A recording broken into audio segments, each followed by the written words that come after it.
For me, last Sunday was kind of bizarre.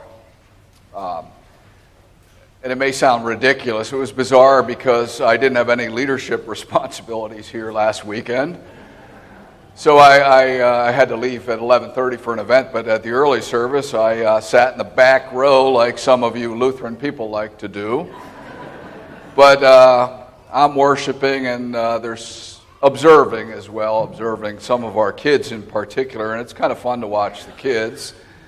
And I noticed, and I've noticed it for a long time, that many of them are just drawn to the stained glass windows on the side. Sometimes you see a kid looking at them for quite a period of time, or looking up at the shepherd's window, or some of them are coloring, some of them are reading from the kids' Bibles that we have in the back, and I watched one kid in particular really, really intensely reading and looking at the pictures.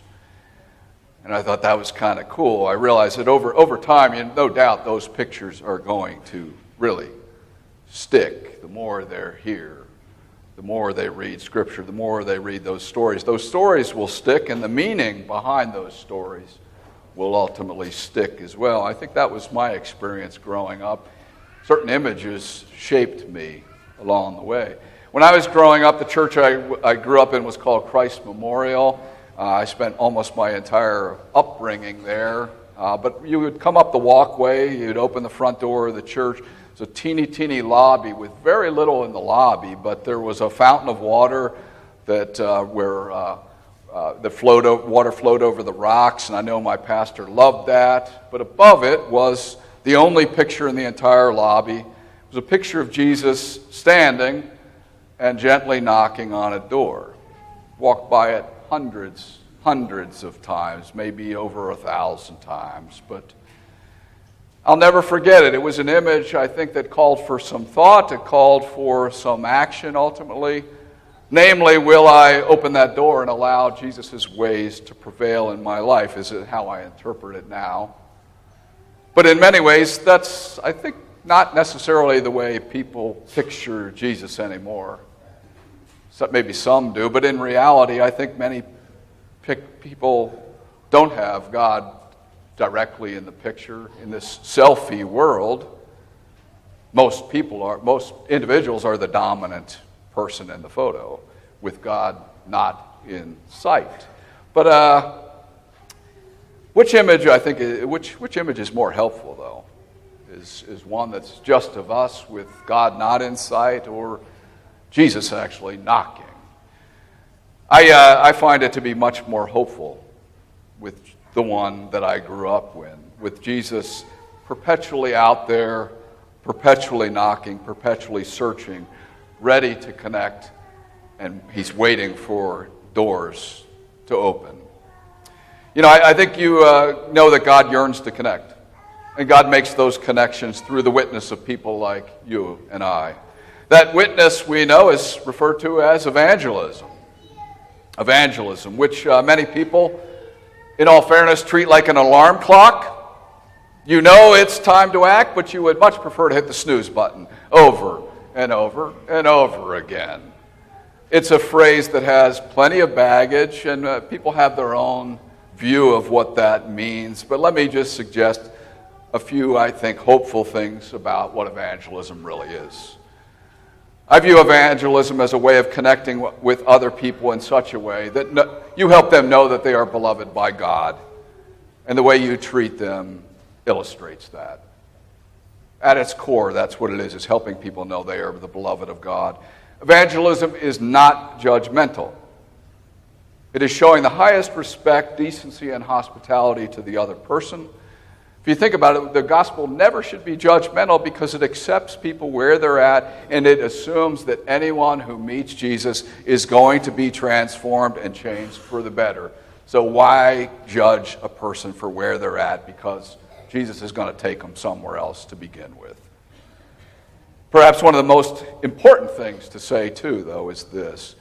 Certainly evangelism does involve invitation and speaking, but I think it ultimately always begins with good listening and lots of listening. When Jesus departed this earth, he told his disciples to wait in Jerusalem until they were clothed with power from on high. And when that day came, they were to bear witness to Jesus first in Jerusalem, then in Samaria, then in all of Judea, to the ends of the earth. So the Spirit came at Pentecost, a story we're going to read in 3 weeks. And with that, they began their work in Jerusalem. The story is told they had a growing impact there. Many people came to follow Jesus, but we also know they began to be met with radical opposition. A great persecution began to take place against the Christian community in the early part of Acts chapter 8. Saul was the leader of that effort. Ironically, he became the greatest missionary in the early church. But I think it's important for us to remember the irony of this, is that whenever folks try to silence the church and silence Jesus, it has this way of reinventing itself and gaining radical strength. It just ripples out because it simply cannot be contained. So a man named Philip leaves Jerusalem. He heads to Samaria when this persecution begins. Samaria was enemy turf. It's a place a devout Jew of that day would not go to. It's important to remember that today what's called Samaria is the West Bank. Philip meets a bunch of people there. He listens to them, connects with them, befriends them, tells them about the love of Christ and his love for them. And in this time of persecution, he builds a bridge by going somewhere where he wouldn't have gone in the past. And he opens a door. He opens the door and shows the Samaritans that Jesus indeed has been knocking on their door. They embrace the message and they join the movement. And so in the text today that Ron read, God is already present. He's already picked a time and place for Philip's next evangelical encounter. He directs him down the wilderness road toward Gaza. And remember what happens. It's the Spirit who points him to this Ethiopian's chariot. Says, go join it. It's probably one of the most interesting Greek words in all the New Testament. The Greek word for joining this chariot is essentially glue yourself or cement yourself. Connect yourself to this chariot. But realize it's a divine spark. It's a divine moment because it's not something that Philip arranged. God arranged it. It's Spirit directed. And God is already active in the life of this Ethiopian before Philip showed up. That's what we need to see. God is almost always active in people's lives long before we show up. Even if they don't realize it, God is often at work. Your job and mine as the people of God is to find out what God is already doing in the world and already doing in other people's lives. And I think ultimately that's why Philip's comment to the Ethiopian, the first comment he makes, has no judgment whatsoever. He asks a simple question: do you understand what you're reading? Very, very simple. Do you understand what you're reading? Philip does not present himself as a know-it-all. He doesn't present himself as a person who has all the answers. He doesn't presume he knew the needs, wants, and desires of this stranger in the chariot. For all Philip knew, God had directed him to this chariot so that he actually could learn from the Ethiopian. It's kind of cool. What makes Philip a true evangelist is he waits for the Spirit of God to make the first move, and then he listens and sees what happens next. The Ethiopian, the one to be evangelized, then offers he offers an invitation. He offers the first invitation. His long quest for spiritual fulfillment has led him to Jerusalem in the first place. Somehow it had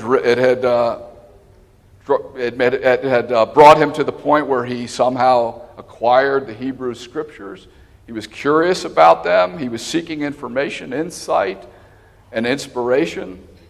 He was what we might call a great candidate to respond to Philip's question: do you understand what you're reading? What Ron read is, in some sense, he's saying this is a man who is hungry and his heart is ready. He knows, though, he can't do it on his own. He knows he needs someone to help guide him. What he doesn't fully realize is somehow God is already guiding him to this point. So it's the Ethiopian who extends his hand first. Again, says, would you like to join me in the chariot? Would you like to sit behind me? And he begins reading some more. Can there be any doubt in our mind that God's behind this whole thing, that God's been working in this place, that God has brought Philip into the Ethiopian's life to help him understand that this quest that he's on is really about Jesus himself? Philip is simply required to do two things, and I think it's two things we need to remember. Go where God directs us and respond to those who respond to him, and simply help them to respond and step out in faith. You know, David Henderson argues, though, that if you have 10 minutes to share the gospel with someone, 10 minutes, you should spend the first 9 asking questions and the first 9 listening to them.